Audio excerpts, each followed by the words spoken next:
Muy buenas a todos, estamos en un episodio más de La Dieta del Cine y hoy vamos a hablar de un documental, una serie documental producido por la cadena Shudder que se llama Curse Films o Los Films Malditos.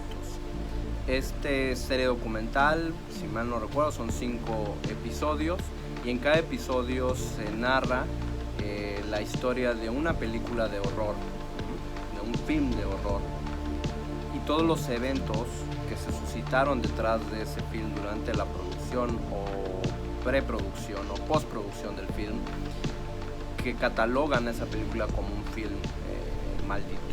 A veces vemos que son cosas sobrenaturales, a veces vemos que son otro tipo de situaciones, como accidentes que ocurrieron durante el rodaje de las películas, situaciones que se tejieron alrededor del film, pero de alguna u otra forma las películas podrían haber estado bajo el influjo de alguna fuerza exterior, de alguna maldición, o por el otro lado, pues la gente que participó en esas películas quedó marcado de alguna manera por los films, y esa marca puede ser considerada quizás una maldición.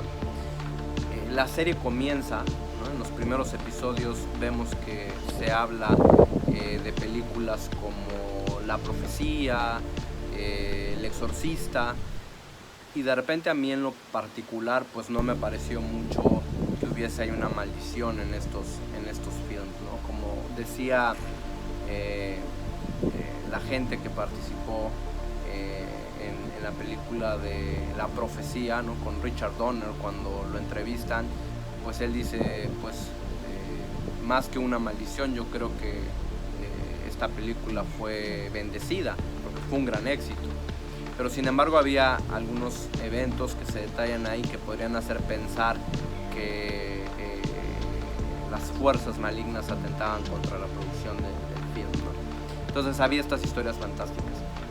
Después vamos al episodio donde se habla de la cinta Poltergeist o Juegos Diabólicos, y ahí sí, la cinta de Poltergeist es una cinta que en el medio está catalogada como maldita, y la razón es porque todos sus protagonistas, pues de alguna forma, sobre todo los niños que participaban en esta cinta, pues han muerto, ¿no? Recordemos Poltergeist como esta familia que se muda a un vecindario, una casa hermosísima en un suburbio, y de repente comienzan a experimentar el ataque de estos Poltergeists, de estos fantasmas que se aparecen en la casa y comienzan a pues causar ahí incidentes. Y no solo eso, ¿no? Sino que van a más y secuestran a la pequeña hija de esta familia, ¿no? Y de ahí, bueno, se suscitan un montón de cosas. La maldición de Poltergeist surge porque se dice que en una de las escenas de la película, en una de las escenas finales donde aparecen de repente varios esqueletos y demás, se utilizaron cadáveres reales, ¿no? Esa es la leyenda de Hollywood, ¿no? Que se utilizaron cadáveres reales, esqueletos reales, y pues bueno, eso produjo que pues hubiera ahí una energía siniestra que se depositaría en todos los actores que participaron en este film, y derivado de esto, pues cada uno de los niños que estuvieron ahí fueron más influenciados, por ser niños, fueron más influenciados por estas fuerzas y terminaron de forma crítica o de forma inesperada, ¿no? Más bien sus vidas, ¿no? Y es por eso que se considera que hay una maldición de Poltergeist, por lo que le fue pasando a las personas que participaron en el elenco. Por supuesto, el caso más sonado es Heather O'Rourke. Todos nos enamoramos de esta niña en Poltergeist. Ella pasó a ser parte del elenco también de Poltergeist parte 2, y no solo eso, llegó hasta Poltergeist 3, donde ya no aparecían los demás personajes de la 1 y la 2, y pues esta niña se mudaba con otros familiares interpretados por Nancy Allen y Tom Skerritt, y pues bueno, ahí volví a experimentar todo este asunto de los Poltergeists. Heather O'Rourke es un caso lamentable. en esta tercera cinta, mientras filmaba esta tercera cinta, su condición física se fue deteriorando. Hubo un fallo médico donde se le asociaron ciertos problemas en su organismo. El dictamen médico fue erróneo, le dijeron que tenía una enfermedad y resultó ser otra la que quejaba, así que nunca recibió el tratamiento adecuado, y antes de que el film se terminara, Heather O'Rourke fallece, ¿sí? Y es triste ver en esta película cómo de repente pues la película se llega a concluir aún sin el personaje de Heather O'Rourke, ¿no? No quiero hablar tanto de los detalles de cuál fue la enfermedad y demás, no porque no lo sepa, ya vi el documental, pero quiero que ustedes lo vean, así que no quiero hacer tantos spoilers, ¿no?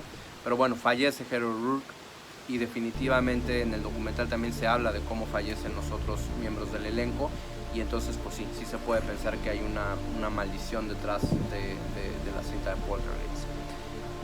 Después empieza un episodio más donde se habla de la muerte de Brandon Lee cuando filmaban el film The Crow, El Cuervo. Otra lamentable situación, Brandon Lee comenzaba su carrera, empezaba a cosechar muchos éxitos, era el hijo de la leyenda Bruce Lee, estaba empezando a forjar su propia leyenda, y llega esta cinta, El Cuervo, que está basado en un comic book, que fue muy exitoso, en un comic book independiente. La cinta tiene este componente de antihéroe, pero al mismo tiempo personaje oscuro, terrorífico, tiene elementos de acción, entonces la película abarcaba un espectro importante de historias, de apreciaciones del personaje principal, que pues hicieron que la película embonara y cachara con todos, ¿no? O sea, si te gustaba el cine de acción, tenías que ver El Cuervo; si te gustaba el cine de terror, tenías que ver El Cuervo; si te gustaba los cómics, tenías que ver El Cuervo. En fin, había muchas cosas ahí delante, ¿no? Y era un momento en la etapa donde pues hacer películas de cómics no era necesariamente el mejor negocio. Se habían hecho muchas adaptaciones de historietas, pero aún el cómic se consideraba algo underground, algo para niños.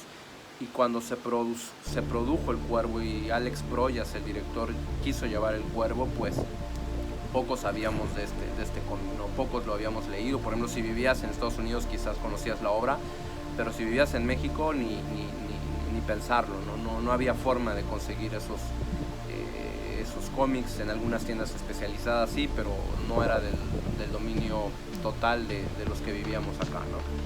Entonces se filma la película, Alex Proyas dirige, Brandon Lee actúa, la película es un exitazo, se vuelve inmediatamente un film de culto, y desafortunadamente alcanza ese estatus por la muerte de Brandon Lee, ¿no? O sea, se anuncia que la película sale y se anuncia el fallecimiento de Brandon Lee. Brandon ya había grabado suficientes escenas como para que la película se pudiera terminar. Se reemplazan algunas escenas con dobles y la película se termina y se ve, se disfruta, a diferencia de Poltergeist, donde de repente sí ves que hay como un corte en la historia. Eso no pasa con el Cuervo, ¿no? Así que la película se lleva bien, pero era lamentable ver cómo muere Brandon Lee en una situación similar al fallecimiento de su padre. Hablo de lo sorpresivo, hablo de que pasó durante la filmación de un film.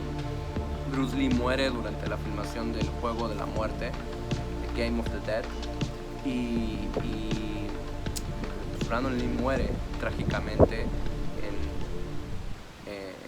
en esta cinta del Cuervo, ¿no? Es una cinta maldita por eso, porque fallece el actor principal en pleno rodaje por un accidente al disparar un arma de fuego que no tenía que estar cargada, o que tenía que estar cargada con salvas, y tiene al final una bala mortal que es la que mata al instante a Brandon Lee. Y de repente pues eso hace que esta cinta sea una cinta maldita, y las situaciones detrás de esto pues es una maldición, no por el cuervo, sino que pareciera una maldición más porque sucede en la misma familia, sucede con el hijo de Brandon, de Bruce Lee, sucede con Brandon y es lamentable, ¿no? Y de repente llegamos al último episodio, que es la dimensión desconocida. Para aquí, en mi personal punto de vista, pues repito, los 12 primeros episodios, que no he hablado mucho de ellos, en mi opinión no hay mucho de qué hablar, de la profecía y el exorcista, presentan algunos datos curiosos que te dicen, oye, pues quizás aquí el diablo metió la mano en esto dentro del exorcista. Recordemos que el exorcista está basado en un caso real, y de repente llevar ese caso a la pantalla, hablar de estas fuerzas del bien y el mal, pues creó una atmósfera difícil, ¿no? Difícil alrededor de la película. Definitivamente sí se movieron energías ahí, ¿no? Si uno cree en las energías, debieron haberse movido muchas energías. Hay muchos intereses de la religión católica que de repente pues reconoció en aquel entonces que sí había dentro de pues todas las ramas que incluye la religión, pues sí había una rama dedicada a los exorcismos. En la profecía pues se hablaba del libro del Apocalipsis, ¿no? Se hablaba del famoso 666, el número de la bestia, y tomaba toda esa referencia para crear este mito alrededor del surgimiento del hijo de Satán en este pequeño niño llamado Damian, y cómo, al igual que lo narraba los libros del Apocalipsis, pues cómo veíamos el nacimiento y la ascensión de este personaje, ¿no? el hijo de Satán, ¿no? El hijo del diablo. Y definitivamente yo creo que cuando grabas películas o documentales o series con temas tan fuertes, pues algo tiene que pasar energéticamente atrás de ti. Como director, como actor, te debes de meter mucho en esos temas, investigar. Por supuesto algo se debe de mover, ¿no? Pero lo que sucede con Poltergeist y lo que sucede con El Cuervo, pues sí son casos distintos y lamentables, ¿no? Ahora llegamos al último episodio, La Dimensión Desconocida, y cuando yo vi que La Dimensión Desconocida era parte de esta serie de documentales de los films malditos o Curse Films, pues yo jamás me imaginé por qué, ¿no? Y entonces veo, ¿no? Algo que sí sabía yo es que en esta película actuaba Vic Morrow.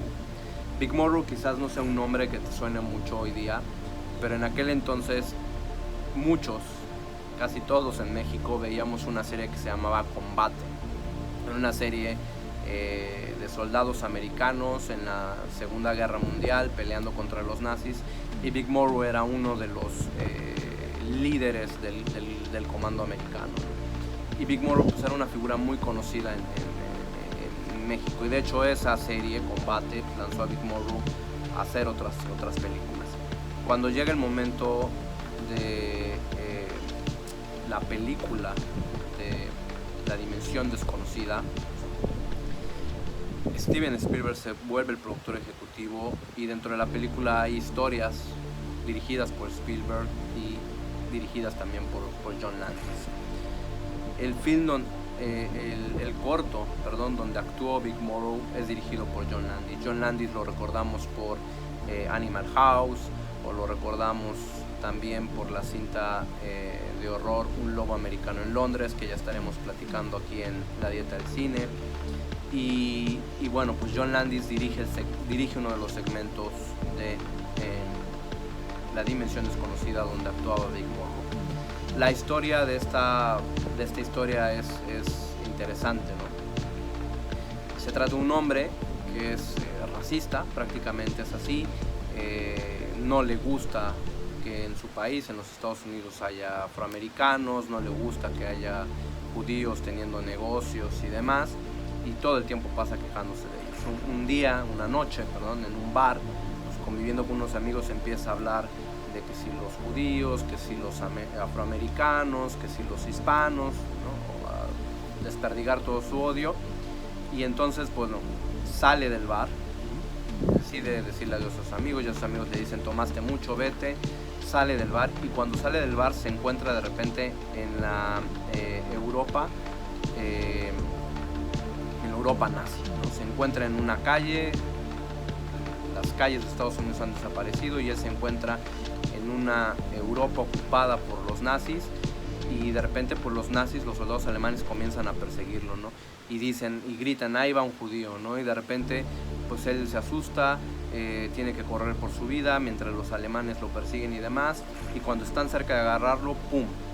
Ya no está más en la Alemania, en la Europa ocupada por los nazis, sino que de repente aparece en la jungla, en la selva, en Vietnam, y es perseguido por los soldados americanos. Ahora él es un vietnamita, ¿no? Está dentro del cuerpo de un vietnamita, y ahora él es perseguido, ¿no? Y después da otro salto en el tiempo y aparece en los Estados Unidos siendo un afroamericano perseguido por el Ku Klux Klan, ¿no? Entonces vamos viendo a esta persona que odia todas estas otras razas, y lo vemos convertirse en parte de esas razas y siendo acosado por estas personas que son pues declarados